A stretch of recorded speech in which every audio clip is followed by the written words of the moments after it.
चलिए देखो, अब ये सवाल दिया हुआ है आपका। क्वेश्चन है रुपए 1000 को 7:3 के अनुपात में बांटो। इस अनुपात में बांटना, ठीक है।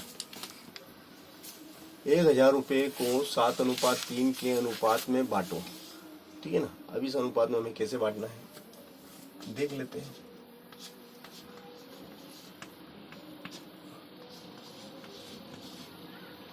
ओ 7:3 है ना। तो देख, अपन लिख देते हैं इसमें पहला भाग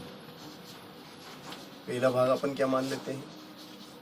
पहला भाग अपना हो गया 7x, दूसरा भाग 3x, दूसरा भाग अपना हो जाएगा 3x, है ना। अब प्रश्नानुसार इन दोनों का जोड़ 1000 के बराबर है, ठीक है ना। अरे यार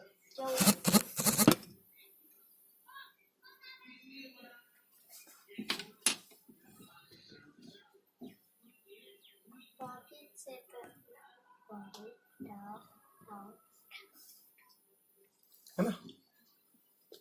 तो देखो, पहला भाग 7x, दूसरा भाग 3x। प्रश्नानुसार इन दोनों का जोड़ किसके बराबर है। दोनों का जोड़ किसके बराबर है 1000 के। तो ये हो गया 10x बराबर 1000। तो x बराबर हो गया 1000/10, 0 से 0 कट गई, x बराबर 100। x का मान निकल गया 100। तो पहला भाग कितना हुआ आपका,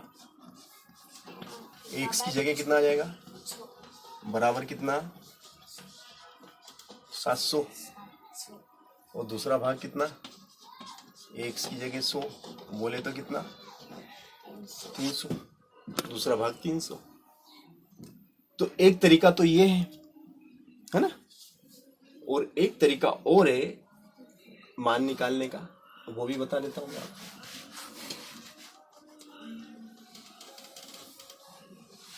चलो एक तरीका और आप देखिएगा। जैसे पहला भाग क्या लिखेंगे, डायरेक्ट लिख देंगे पहला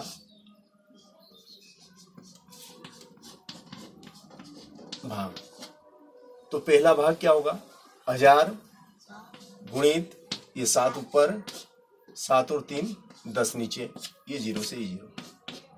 तो 100 सते 700 रुपये, ये पहला भाग। अब दूसरा भाग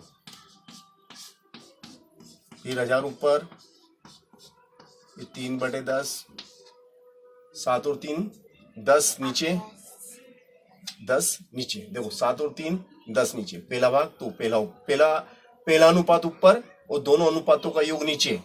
पहला अनुपात ऊपर और दोनों अनुपातों का योग नीचे। अब दूसरा भाग, तो दूसरा अनुपात ऊपर और दोनों अनुपातों का योग नीचे, ये दूसरा भाग। ये कौन सा भाग है, दूसरा भाग बराबर ये 0 से ये 100 या 300 रुपये। ये भी एक तरीका है अनुपात के सवालों को हल करने का, ठीक है ना। तो दोनों ही तरीके मैंने आपको बता दिए।